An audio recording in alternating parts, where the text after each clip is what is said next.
Turistička organizacija Srbije ove godine predstavlja celinu turističke ponude Srbije sa akcentom na kampanju Lifestyle Serbia koja je pre svega namenjena mladim turistima.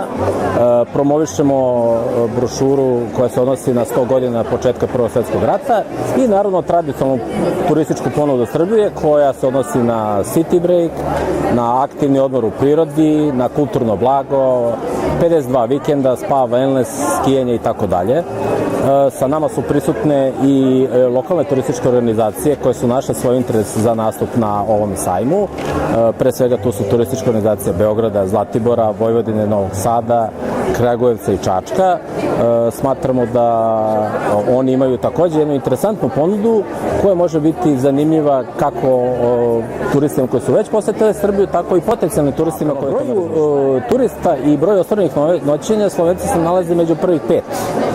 Mereno brojem turista, broj Slovenaca u Srbiji iznosi negde na godišnjem nivou oko 65.000, a broj ostvarenih noćenja oko 120.000. Turisti iz Slovenije, naravno da su dragi gosti, oni su pre svega vrlo zadovoljni turističkom ponudom Srbije zato što je poznaju iz doba stare Jugoslavije i oni najviše vole da posete Beograd, Novi Sad, Kragujevac, znači te neke gradove.